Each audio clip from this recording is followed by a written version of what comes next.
Hello and welcome back to my Halloween Play Challenge. Today is day 6 and today we are looking at this Sizzix Thinlit called Trick or Treat. Now it comes with 3 dies in this pack. One of the little children going out on their trick-or-treating, and I've die cut one there out of black cardstock just to show you what it looks like, and one out of craft as well. There's also a sentiment die in here that says trick or treat, and I've die cut that out of watercolor paper, and I thought it would be interesting to paint a different color on each word. It also comes with a bat. I like this bat. This bat is a more symmetrical bat. Each of the die sets has a different kind of bat, and yeah, this one is one of my favorites. So I'm just showing you here that I will be using watercolor paper. This is the watercolor paper I usually use. This is called the Geraldo de Paulo I've bought it from Riot. It's 225 GSM and it is perfect for use with distress oxides. I either use that or the Ranger watercolor paper. So I'm bringing out the distress oxides again today. I have really enjoyed playing with these. These make amazing backgrounds. Yesterday I used yellow and iced spruce, and today I thought I would use the twisted citron and the iced spruce as well. I will bring in the black soot as well a little bit later because I think that it's not dark enough. So I am just now going to apply a smooth layer of twisted citron here with my blending tool.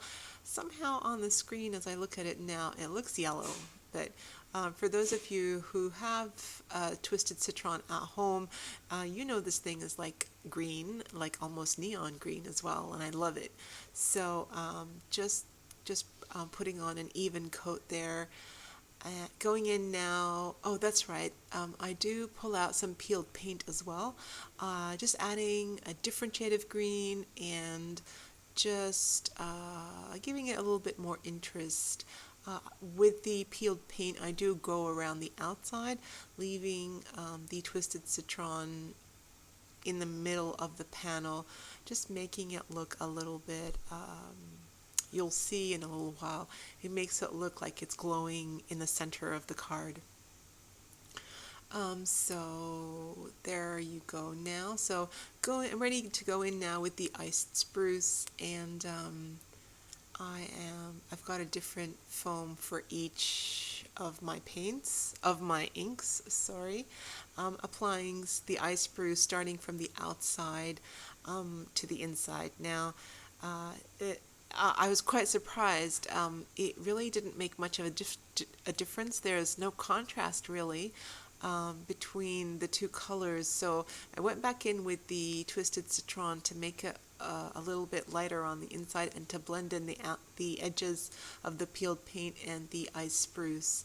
And it's still, I wasn't happy with the outcome, so out came my black soot.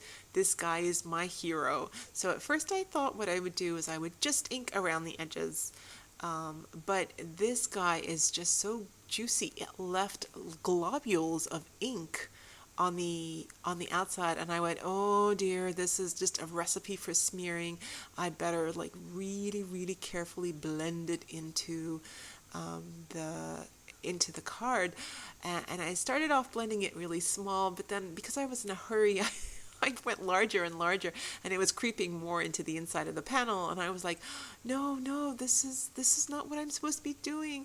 So then I go back in with my peeled paint and I try to push the black towards the outside, and I totally discovered this technique by accident. So what I ended up doing was with my black soot, and I'm just reapplying here, I'm streaking it from the outside to the inside. So if you watch now, I'm just slowing it down.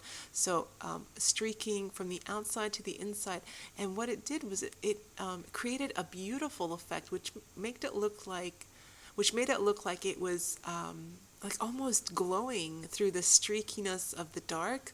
I will show you in a minute what it looks like, so you can see my movements there, starting from the outside and then going into the inside. So the outside will be dark, and then it'll just trail into the middle, and then this is how it looks. And then when you put your die cut in the middle there, it just looks so creepy. I love how it turned out. So it just looks like they're silhouetted there. I am going to mount them with 3D foam tape. I think it looks great if you lift them off because it just adds more shadows and more creepiness factor. I am just using my trick or treat sentiment there just to see where I want to space it.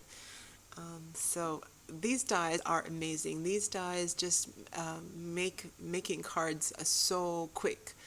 So this is the idea that I had in the beginning. This is just my Prima watercolors, and I thought that I would just love to do 3 different colors, one for each of the words. The first color I used was the orange, and then I'm going in here with the purple. Now, some of these letters are connected, and because the paint is still wet, I definitely didn't want to have any bleeding, so I skipped the E. The E is the hardest one. It is connected to the C and the K, and I'm just using my finger there to hold on.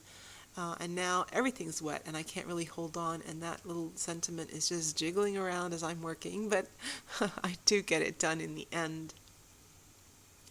Going back to my card now, I'm about to add my sentiment, and it just looks really clean. So I grab my foam blender and I'm just inking around the edges to take away the white, and then I decide that I really want black sort of all over the sentiment as well because it looked too clean. Too clean.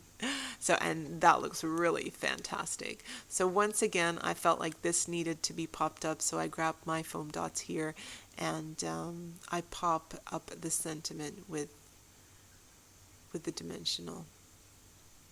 Time now for some bats, and I'm just applying some of these bats. I love this bat. This bat looks pretty dimensional. The other ones sometimes look like they're you've caught them on an angle, so this bat's pretty head-on.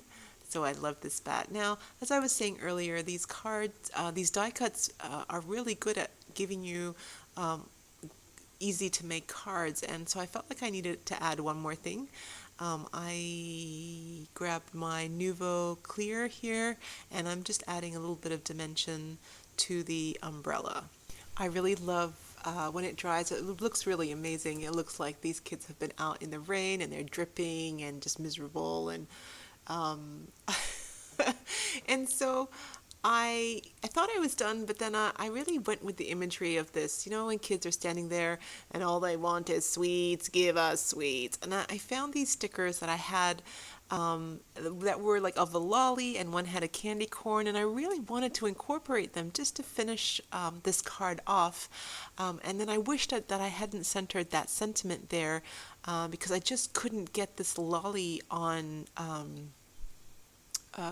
like to my satisfaction, and I really wanted to take that trick or treat sentiment off, so I did, and I was so careful. I was so afraid that I was going to tear it, but I took it off really carefully, and then I took off the foam dots, and then I realized that the adhesive on the foam drops on the foam dots had sucked all the Distress Oxide, so I had to go out and pull my Distress Oxide, and I blended it with the peeled paint, and then I realized that I stuffed up with the streaking with the black, so then I went ahead and put more black soot, and I thought to myself, why do I bother? Like, I should have just left it. But really, look, it looks really amazing. I moved the sentiment to the right hand side. I do add that sweet on the side there on the left hand side, and I think that adds to the story so well.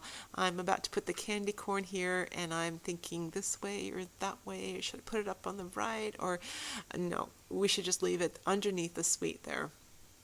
And I really, really love this card, so definitely feel like it needs to go on an orange card base, so I'm just preparing that orange card base now, and I think that this card tells an amazing story. It's just like you looking out of your window and you're just seeing these kids standing outside your door, and you know they're saying, give us sweets or we will egg your house. I totally adore this die. This die is so great. It makes for easy cards for sure.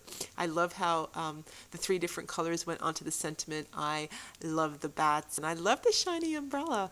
Now let me show you what I did. I love this second card even more.